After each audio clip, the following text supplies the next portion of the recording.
हमारे सामने टॉपिक है so that a cube proportional T square. Kepler's third law of motion से ये आता है और यह क्यों हो जाता है A cube proportional T square ही क्यों। अब ए क्या है? ए है सेमी मेजर एक्सिस या distance between sun and planet, यानी सन और प्लेनेट के बीच का डिस्टेंस क्या है? ए है। और टी क्या है? Time period. टी क्या है? Time period. अब शो करना है कि जो डिस्टेंस है उसका क्यूब करेंगे और टाइम का स्क्वायर करेंगे तो दोनों आपस में क्या होगा? डायरेक्टली प्रोपोर्शनल होगा। कैसे होगा यही शो करना है। तो सबसे पहले अगर हम देखें तो प्लेनेट रिवॉल्व करेगा। प्लेनेट रिवॉल्व करता है, यहाँ F1 पे सन है, ये F2। जब प्लेनेट रिवॉल्व करेगा तो प्लेनेट कुछ टाइम लेगा रेवोल्यूशन में, उसको T, और इसके बीच के डिस्टेंस को हम बोलेंगे A। तो यहाँ पे अगर देखा जाए तो दो फोर्स लग रहा है। एक तो ग्रेविटेशनल फोर्स जो सन क्या कर रहा है, अर्थ को अट्रैक्ट करके रखा है और अर्थ भी सन को अट्रैक्ट कर रही है।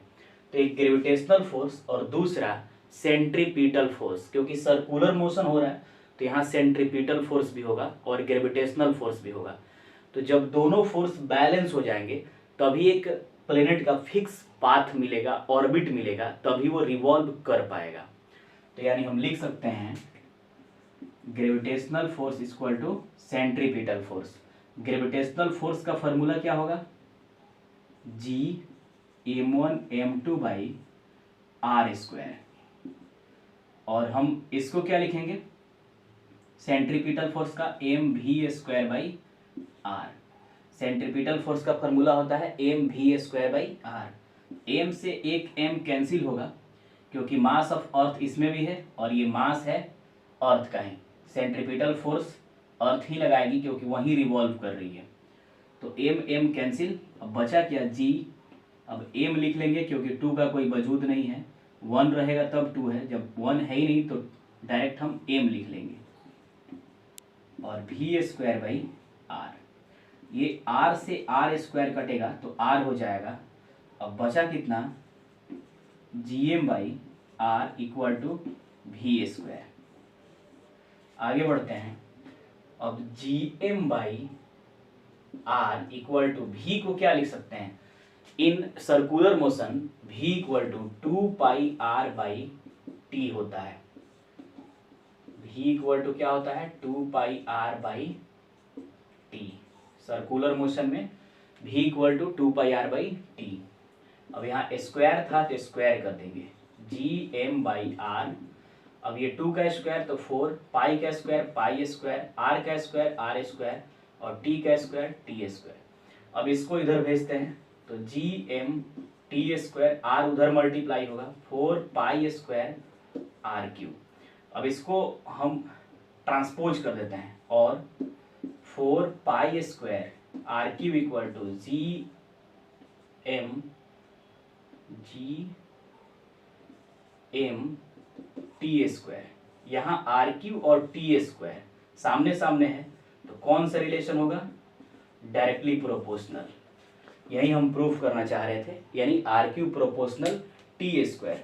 अब या तो आप सेमी मेजर एक्सिस को ए भी लिख सकते हैं या तो आर भी लिख सकते हैं।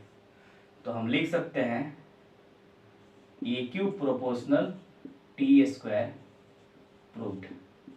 अब इसमें थोड़ा एक चीज और हम देख लेते हैं कि आखिर में कांस्टेंट क्या होगा।